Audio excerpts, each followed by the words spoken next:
Hello दोस्तों, कैसे हैं आप लोग। मैं अतुल चौधरी आ गया हूं एक और नया ट्रेनिंग वीडियो लेके हमारी गूगल शीट ट्रेनिंग का। फॉर्मूला सेक्शन पर हम काम कर रहे हैं और जिसमें से अराउंड हम अभी तक अपने टारगेटेड 106 फार्मूलाज में से 68 कंप्लीट कर चुके हैं।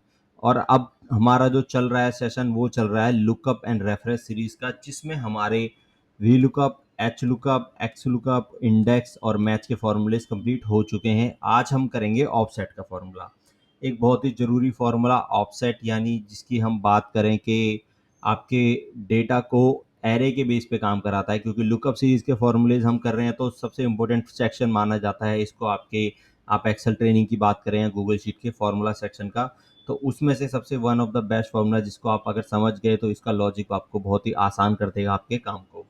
तो ये वीडियो हमारा है डे नंबर 23 और आज हमारा इस फॉर्मूले के साथ ही एक और फॉर्मूला कंप्लीट होकर 69 फॉर्मूलेज तक हम पहुंच जाएंगे। और रिमेनिंग फॉर्मूलेज हम जल्दी जल्दी अपने वीडियोस में कवर करेंगे, क्योंकि बाकी ज़्यादा फॉर्मूलेज इस सीरीज़ के बाद जो हैं वो नॉर्मल बेस पे काम करेंगे। तो अब हम चलते हैं अपने शीट पर, जहाँ पर हमने पहली बनाई हुई है डे 23 ऑफसेट। यहाँ पर एक डेटा बनाया हुआ है हमने, जिसमें ऑलरेडी जो हमने पिछली बार भी यूज़ किया था कि यहाँ पर सब्जेक्ट लिखे हैं कॉलम वाइज, रो वाइज, और कॉलम वाइज हमारा नेम है यहाँ पर। और उसके पहले एक पॉइंट मैं आपको समझा देता हूँ ऑफसेट के रिगार्डिंग, कि जो ऑफसेट आपके लिए काम करता है उसकी जो कॉलम और रो की काउंटिंग होती है वो हमेशा होती है ज़ीरो से। यानी कि आप किसी भी और फॉर्मूले को लगाएंगे, जैसे एग्जांपल के लिए मैं वी लुकअप यूज़ करता हूँ, तो वी लुकअप में हमेशा जब भी हम कॉलम को काउंट करेंगे, मान लीजिए मुझे ये नाम सर्च करना है, इस डेटा के अंदर से करना है, तो मैं जब भी यहाँ पे कॉलम की काउंटिंग करूँगा तो देखिए मैं इसको करूँगा, ए को 1 बोलूँगा, बी को 2 बोलूँगा, सी को 3 बोलूँगा। तो ये मेरा जो काउंटेबिलिटी चलेगी ये चलेगी वी लुकअप के हिसाब से। मैं किसी भी और फॉर्मूले की बात करूँ, चाहे इंडेक्स की बात करूँ, चाहे मैं ऑफसेट के अलावा बात करूँ हमारे वी लुकअप की, एच लुकअप की, एक्स लुकअप की, इनमें से कोई भी फार्मूला आप ले लीजिए, सारे फार्मूलेस इसी तरह से काम करते हैं कि वो आपकी जो काउंटिंग है जीरो से नहीं, वन से शुरू करते हैं। लेकिन अगर आप ऑफसेट में बात करें तो ऑफसेट की रेंज हमेशा जीरो से चालू होगी। यानी अगर ये कॉलम ए है तो ये उसके लिए वन नहीं जीरो है, ये आपका हो गया वन, ये हो गया टू और ये हो गया थ्री। और सेम इसी तरह से यहाँ पर रो की बात करें तो ये है जीरो और ये है वन, ये है टू, ये है थ्री। तो जब भी ऑफसेट लगाएंगे तो आप इस चीज़ का हमेशा ध्यान रखिए कि ऑफसेट आपके लिए करके क्या देगा, आपकी काउंटिंग को जीरो से चालू करनी है ताकि आपका आंसर परफेक्ट आए।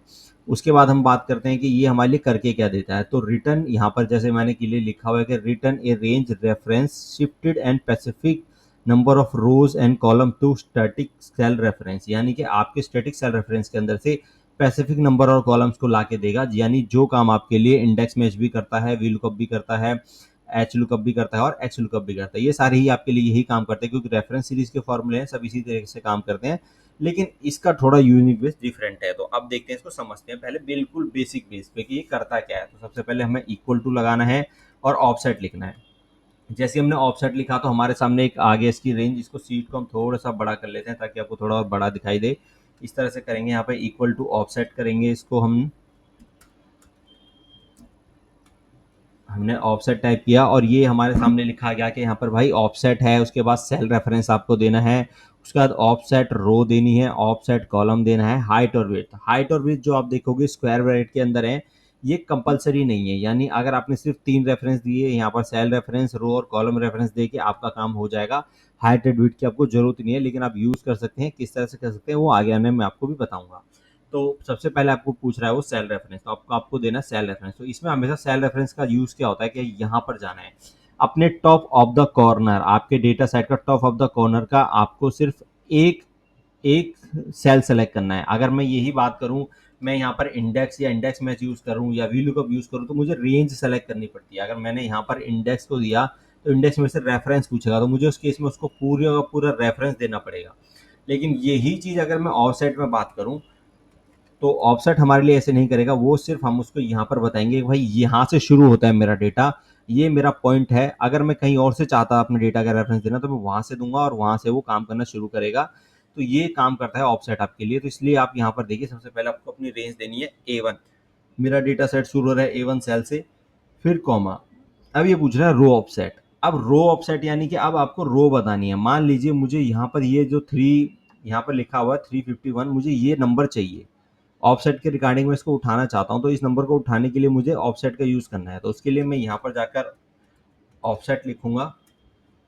सबसे पहले अपना रेफरेंस दूंगा, यहाँ पर मैंने रेफरेंस दिया, जैसे ही मैंने कॉमा लगाया सेल रेफरेंस के बाद अब मेरे से पूछ रहा है रो रेफरेंस, मुझे रो नंबर बताना है। तो अब रो नंबर बताने के लिए मुझे क्या करना पड़ेगा, मैं यहाँ पर ये मेरी पहली रो है और ये मेरी दूसरी रो है, ये मेरी तीसरी है और ये मेरी चौथी रो है, यानी जो 355 351 लिखा है साइंस के अगेंस्ट वो लिखा है चौथी रो के अंदर। लेकिन मैंने अभी जस्ट आपको बताया कि अगर आप यहाँ पर 4 लिखोगे तो आपका आंसर गलत आएगा। हम एक बार लिख के ट्राई कर लेते हैं। हम नॉर्मली चलते हैं जैसे हमारा होता है, हमने 4 लिखा कॉमा, अब ये मेरे से पूछ रहा है ऑफसेट कॉलम, अब मुझे कॉलम बताना पड़ेगा। तो मेरे हिसाब से कॉलम ए और बी, मेरे बी कॉलम है, मैंने कहा रो चौथी और कॉलम दूसरा, ठीक है, मैं ये 2 लिखता हूँ। अब मुझे कंपलसरी नहीं है कि मैं वहाँ पर हाइट और विड्थ दूँ, क्योंकि इससे ही मेरा आंसर आ जाना चाहिए। मैंने जैसे लिखा आंसर कुछ और आया। अब आप देख सकते हैं आंसर आ रहा है 842, यहाँ पर आ रहा है ये वाला आंसर। तो इसको आने का रीज़न क्या है, क्या किया आप देखिए, मैंने उसको क्या बताया, मैंने बोला रो नंबर 4 और कॉलम नंबर 2, तो उसने क्या किया, जीरो, रो नंबर 4 कैसे काउंट करी उसने, यहाँ पर 0 1 2 3 और 4, उसके लिए 4 ये है, और यहाँ से बात करें 0 1 2, अब देखिए उसके लिए क्या है 2, तो उसने क्या आंसर दिया ये, और हमने उसको क्या बोला 4 2। और यही चीज़ अगर मैं यहाँ अगर दोबारा नीचे लगाता हूँ इक्वल ऑफसेट, तो मेरे को यहाँ से काउंट करना पड़ेगा। सबसे पहले अपना रेफरेंस दिया, ठीक है, सेल रेफरेंस के बाद कॉमा। अब मेरे को पता है कि वो 0 से चालू होती है काउंटिंग, तो इसलिए मैंने 0 1 2 3 3 आया, कॉमा 3, उसके बाद कॉमा। अब मेरे को पता है कॉलम नंबर मेरा दूसरा है, लेकिन 0 से चालू होता है तो 0 और 1, तो मैंने 1 दिया, एंटर किया, आंसर आ गया 351। तो ये ऑफसेट का तरीका है। ऑफसेट कुछ इस तरह से काम करता है। यहाँ पर देखिए, आपको आपने फॉर्मूला एकदम सही लगाया, अगर आप नॉर्मल रेफरेंस रेज या कोई भी फॉर्मूला यूज कर रहे हैं तो इसी तरह से लगाओगे, लेकिन ऑफसेट में सिनेरियो 0 से चालू होता है, तो ये हमेशा ध्यान रखें, एक मिसिंग पॉइंट हमेशा ज़्यादा लोग ऑफसेट के अंदर ये करते हैं। अब इसको, ये तो स्टैटिक था, बिल्कुल स्टैटिक के बिल्कुल बेसिक, आपको बस नंबर्स देने हैं। अब यहाँ पर स्टैटिक हमने बनाया, अब इसको डायनेमिक करते हैं। तो डायनेमिक करने के लिए क्या करना पड़ेगा, डायनेमिक करने के लिए क्या होगा, ऐसा करना पड़ेगा कि ऑटोमेटिकली आंसर आ जाए ना, कि हम भाई वहाँ पे बार बार अगर कुछ भी, मान लो जैसे यहाँ पर मैंने नाम लिखे हुए हैं कि सब्जेक्ट, मैंने यहाँ पे सब्जेक्ट का ड्रॉप डाउन दिया हुआ और यहाँ पर मैंने नेम्स का, तो मैं जिसका भी नाम डालूँ या जिसका भी सब्जेक्ट डालूँ, ऑटोमेटिक उसकी डिटेल्स मेरे पास आ जाए, मुझे किसी भी और तरीके से यहाँ पर जाकर नंबर या रो चेंज करनी ना पड़े, क्योंकि एक्चुअली फॉर्मूले से हमारा यही काम होता है। अगर हमें मैनुअली ही यहाँ पर इस तरह से निकालना है, तो मुझे दिख रहा है यहाँ पर 350 मैं 351 लिख दूंगा, लेकिन मुझे फॉर्मूला लगाने की जरूरत है ऐसा बेसिक। तो इसलिए मैं इसको हमेशा डायनेमिक तरीके से काम करेंगे, हाँ, तो स्टैटिक तरीके से नहीं करना है, हमेशा डायनेमिक तरीके से काम करना है। तो अब यहाँ पर जाएंगे, सबसे पहले हम अपना एसएसटी सब्जेक्ट है और यहाँ पर है उसका नेम, मुझे चाहिए कि भाई जिसका भी सब्जेक्ट आए और उसका नेम हो, उसके हिसाब से वो मुझे आउटपुट ला के दे दे, ठीक है। तो मैंने यहाँ गया इक्वल, ठीक है, और यहाँ पर जाके मैंने लिखा ऑफसेट, ठीक है। जैसे ही मैंने ऑफसेट लिखा सेल रेफरेंस, तो सेल रेफरेंस वही रहेगा, हमेशा वैसे ही देना है आपको, ऊपर टॉप ऑफ द कॉर्नर आपके डेटा का मैंने दे दिया, कॉमा, ठीक है। अब जैसे आपको पता है कि रो और कॉलम नंबर हमें चाहिए, तो उसके लिए हमें क्या पता है कि हमारे को मैच का फॉर्मूला हमेशा रो और कॉलम नंबर ला के दे सकता है, हमारे को पर्टिकुलर पोजीशन बताता है, तो हम यहाँ पर मैच का फॉर्मूला यूज कर देते हैं। तो मैच का फॉर्मूला यूज करने का तरीका वही है, क्योंकि मैच में तो उसको कोई कॉलम और नंबर जब जो आप देते हो, उसमें कोई काउंटेबिलिटी ऐसी नहीं कि -1 से या 10 से शुरू करना है, उसका तो नॉर्मल तरीका तो वही करना है। तो क्या करना है मुझे, सबसे पहले मुझे चाहिए क्या भाई, मुझे चाहिए यहाँ पर अगर मैं जाऊँ तो मुझे चाहिए एसएसटी, ये सब्जेक्ट है मेरे पास, इस सब्जेक्ट के अगेंस्ट भाई यहाँ पर मैं जाता हूँ और इस सब्जेक्ट के अगेंस्ट अगर मुझे यहाँ से लेना है, ठीक है, मैंने सब्जेक्ट सेलेक्ट कर दिए और एग्जैक्ट मैच के लिए 0, ठीक है, ये मेरा भाई पहला सिनारियो हो गया भाई, रो मेरे हैं रेफरेंस का, रो रेफरेंस का, ठीक है। अब उसके बाद कॉमा, और उसके बाद यहाँ पर अब मुझे क्या करना है, अब हम यहाँ पर जाते हैं कॉलम वाइज। तो कॉलम वाइज के लिए क्या करना पड़ेगा, हमें यहाँ पर फिर से मैच का फॉर्मूला लगाना पड़ेगा। हमने मैच लिया, उसके बाद हमें चाहिए कौन सा कॉलम, हम यहाँ पर जाके देखेंगे तो भाई विजय नाम लिखा है, यहाँ पर विजय चाहिए, कॉमा, उसके बाद मैंने फिर से यहाँ जाके डेटा में सेलेक्ट किया ये इस तरीके से, ये रेफरेंस हो गया, उसके बाद कॉमा, एग्जैक्ट मैच के लिए 0 और ब्रैकेट क्लोज। अब आंसर सही आना चाहिए या गलत, अब ये देख लेते हैं हम आंसर सही या गलत। अगर आप देखोगे नॉर्मली तो आंसर गलत आएगा, क्यों, क्योंकि एक चीज़ हमने इसमें नहीं करी जो भी मैं बाद में करूँगा, पहले हम देख लेते हैं आंसर आता क्या है। हमने मैच किया तो यहाँ पर हमारे हिसाब से एसएसटी है और विजय है, तो यानी मेरे पास आंसर क्या आना चाहिए, मैं इसको एक बार सेंट्रलाइज कर लेता हूँ पहले। तो एसएसटी और विजय, यानी यहाँ पर गए एसएसटी और यहाँ पर बात करते हैं हम विजय की, तो हम विजय की बात करें तो विजय का नंबर है क्या, 656, ठीक है, यहाँ पर आप देखेंगे 656 है विजय के नंबर। तो अगर मैं इसको मार्क करूँ तो यहाँ पर गए 656, लेकिन यहाँ पर क्या आ रहा है, यहाँ पर तो आ रहा है भाई 673, यानी ये आ रहा है। तो ये तो हमारा डायनेमिक नहीं हुआ। अगर मैं बात करूँ तो ये तो भाई कुछ गलत कर दिया हमने, ये तो कुछ गड़बड़ हो गई। और ये क्या हो गई, अब मैं समझाता हूँ आपको। क्योंकि मैंने आपको बताया कि इसके अंदर हमेशा क्या होता है कि ज़ीरो से काउंटिंग शुरू होती है। लेकिन मैच का क्या है भाई, मैच के लिए तो पहला रो पहला है, दूसरा रो दूसरा है, पहला कॉलम पहला है और दूसरा कॉलम दूसरा है। तो आपको ऑफसेट के साथ यूज़ करना है, तो मैच को बताना पड़ेगा कि भाई जो भी कर रहे हो ना उसमें -1 करके चलो, यहाँ पर भी -1 करके चलो। अब दोनों में आपने -1 कर दिया ब्रैकेट, अब देखो आंसर एकदम सही आ गया होगा। ये देखो यहाँ पर आ गया 656। अब आप चेंज करके देखो, यहाँ जाओ और यहाँ पर विजय की जगह कमल कर दो। ठीक है, कमल की भाई एसएसटी में 109 है। ठीक है, अब यहाँ पर एसएसटी की जगह जीके कर दो। अगर मैंने जीके करा तो देखो यहाँ पर जीके कमल का कितना आ रहा है, 528। अगर मैं यहाँ पर जाकर कमल की जगह दीपक करता हूँ, सबसे लास्ट कॉर्नर में है 795, तो देखो आंसर आपका आ गया। यही चीज अगर आपने -1 नहीं करा होगा, अगर मैंने यहाँ से -1 हटा दिया और मेरी अभी तो मेरा देखो आंसर आ रहा था, देखो यहाँ पर अभी तक आंसर आ रहा था, क्यों, क्योंकि उसके रेंज में आ रहा था। लेकिन जैसे ही मैंने लास्ट कॉलम और लास्ट रो सेलेक्ट करूंगा ना, तो आंसर आएगा ही नहीं मेरे पास। मेरा फॉर्मूला ब्लैंक दिखाएगा ना, मुझे कुछ एरर दिखाएगा ना कुछ आएगा। मैंने फॉर्मूला लगाया हुआ है, हटाया नहीं है, लेकिन आंसर कुछ नहीं आ रहा। क्यों, क्योंकि भाई यहाँ पर आप देखोगे तो जो आंसर तो दे रहा है, लेकिन वो यहाँ पर दे रहा है इस वाली रो में। अगर आप देखो उसका आउटपुट की बात करो तो यहाँ पर दे रहा है। वो क्या कह रहा है कि भाई जीके के हिसाब से उसके तो आउटपुट से रेंज से बाहर हो आप, यहाँ पर उसके लिए तो ये रो आ गया, यहाँ कॉलम आ गया, तो ये आपका इशू होगा। इसलिए आप हमेशा ध्यान रखो, आपको अपने डेटा में हमेशा -1 करना है इंडेक्स मैच केस में। वो इंडेक्स मैच के केस में अगर आप ऑफसेट के साथ यूज कर रहे हैं, ऑफसेट के साथ -1 करके यूज चलेंगे हम। ठीक है, इस तरह से हमने किया, ये था हमारा। अब हमने डायनामिक कर लिया, बेसिक समझ लिया उसका कि कैसे बेसिक करते हैं, अब उसका डायनामिक बेस पे चलते हैं। अब हमारे पास एक और डेटा है यहाँ पे। यहाँ हमने एक डेटा बनाया हुआ है जिसके अंदर हमारे पास यहाँ कुछ प्लेयर्स के नाम है और उनके मंथ वाइज स्कोर है कि भाई किस प्लेयर ने किस मंथ में कितना स्कोर बनाया है। और यहाँ पर हमने उसका एक ड्रॉप डाउन दे दिया कि भाई यहाँ पर उसका ड्रॉप डाउन है और इस ड्रॉप डाउन के अंदर यहाँ पर मंथ आ रहा है कि मैं चाहता हूँ कि किस मंथ के अंदर उसने कितना कितना स्कोर बनाया, वो मुझे चाहिए। तो जो अभी हमने किया था वही है, तरीका वही है। लेकिन अगर मैं इसको डायनेमिक बेस पे चलूँ, मान लो कि मैंने यहाँ पर करा कि भाई मुझे सम चाहिए 2-3 महीनों का, तो अभी पहला तरीका तो यही है कि भाई नॉर्मली मैं जाके यहाँ पर उसका निकाल देता हूँ।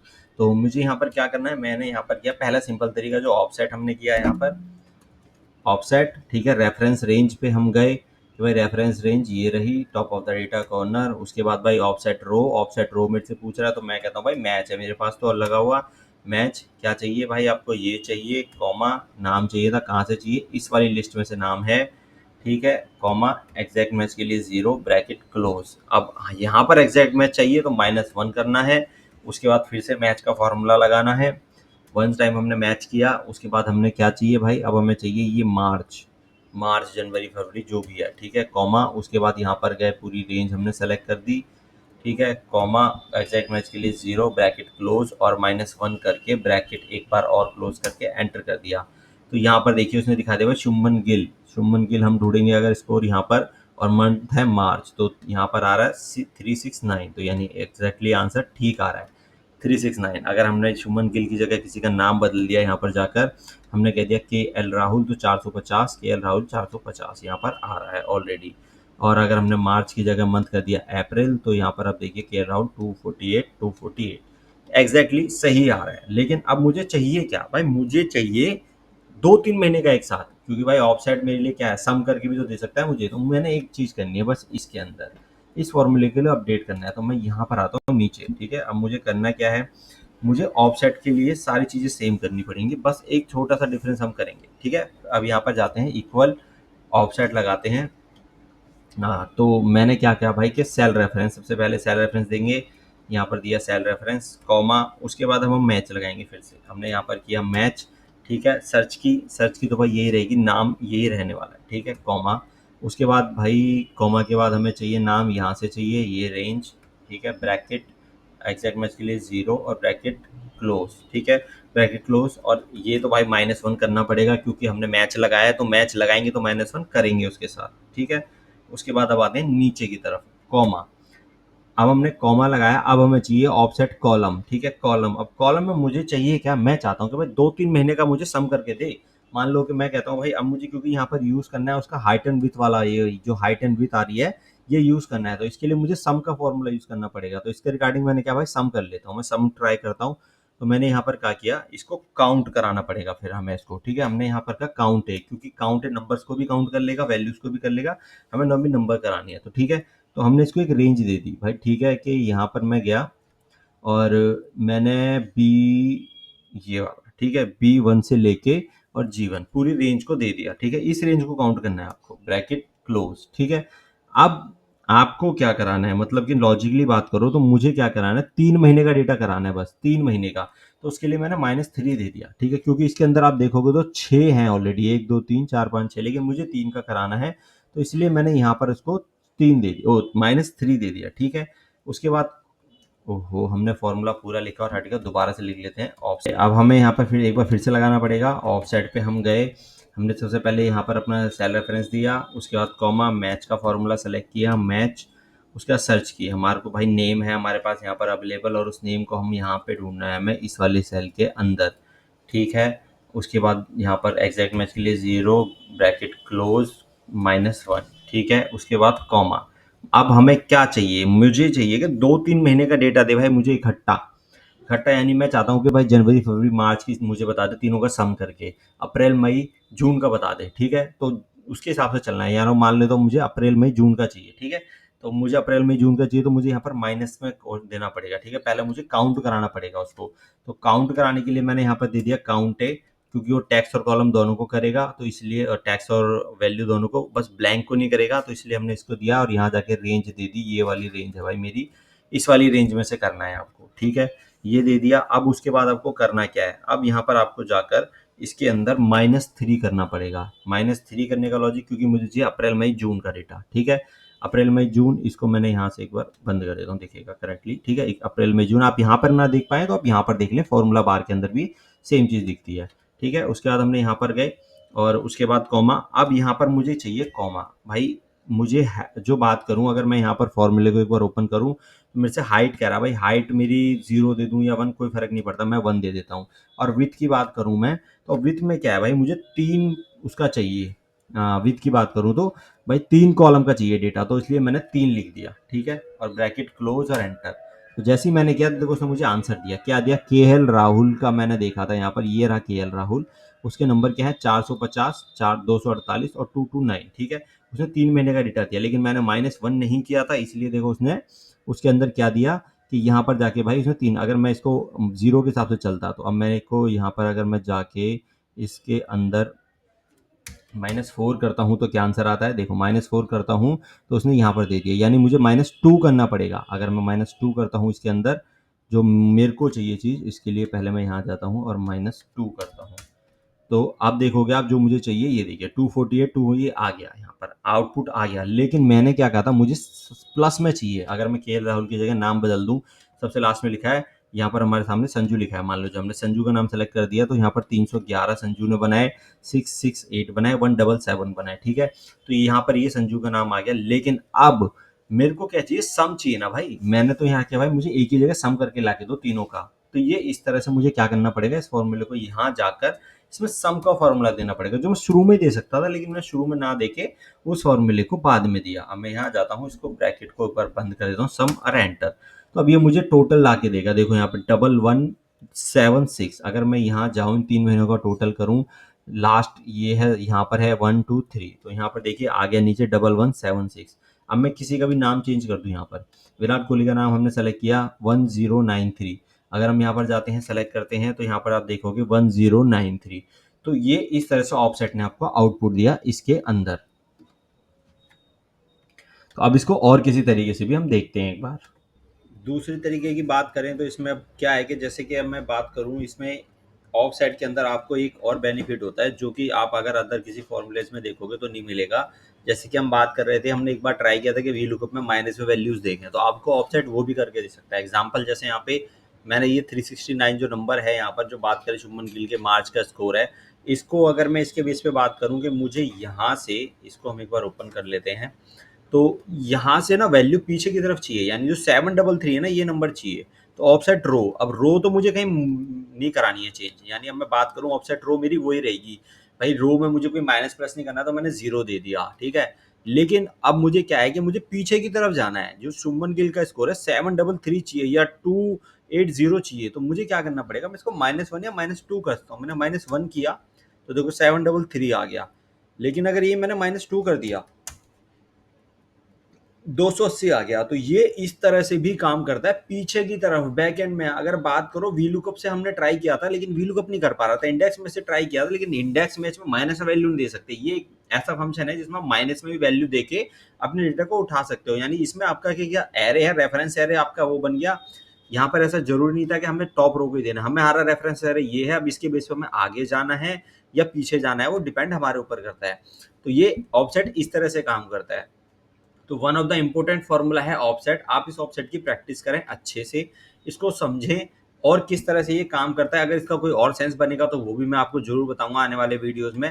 बाकी आज के लिए हम वीडियो में इतना ही रखेंगे। इस वीडियो के इस फॉर्मूले के साथ ही हमारे जो बात करें तो लुकअप सीरीज के अंदर अब हमारे 2 फॉर्मूले पेंडिंग है, जिसमें सिर्फ एक इंडेक्स है और एक है चूज का फॉर्मूला। इंडेक्स भी बहुत ही इंपॉर्टेंट फॉर्मूला है, क्योंकि मल्टीपल शीट्स पे काम करने के बेस पे इंडेक्स का फॉर्मूला यूज होता है। तो अब हमारे डैशबोर्ड की बात करें तो डैशबोर्ड में हमने अराउंड 69 फॉर्मूलेस कंप्लीट कर लिए हैं। सारे डैशबोर्ड हमने सेलेक्ट कर रखे हैं यहाँ पे। अब जब हमारे फॉर्मूले सेक्शन कंप्लीट हो जाएंगे तो हम डैशबोर्ड सेक्शन पे आएंगे, जहाँ पर हम बहुत इंटरेक्टिव डैशबोर्ड बनाएंगे। मैंने एक चीज़ और डिसाइड करी है कि हम जो डैशबोर्ड है वो बनाना शुरू करेंगे अराउंड, बात करें कि जैसे हम एचआर का एक बनाएंगे, एक अकाउंट का बनाएंगे, उसके अलावा फाइनेंस का बनाएंगे, उसके अलावा हम बात करें तो एडमिन का बनाएंगे, मल्टीपल डिपार्टमेंट्स के हम बनाएंगे। क्योंकि हमें ये तो पता है कि चार्ट्स कैसे बनाने हैं, पहले हम चार्ट्स बना के देखेंगे और उसके बाद हम सीरीज बनाएंगे प्रॉपर इस तरह से कि उसमें ये डिपार्टमेंट वाइज हम डैशबोर्ड्स क्रिएट करेंगे, जो बहुत ही यूजफुल रहेगा आप लोगों के लिए। तो ये था हमारा आज का वीडियो। अगर आपको वीडियो अच्छा लगा और आपने यहाँ तक देखा है तो सब्सक्राइब जरूर कीजिएगा, वीडियो को लाइक जरूर कीजिएगा और चैनल को सब्सक्राइब करना बिल्कुल नहीं भूलिएगा। अब हम मिलेंगे आपसे अगले वीडियो में, जब तक के लिए सभी लोगों का धन्यवाद और जय हिंद।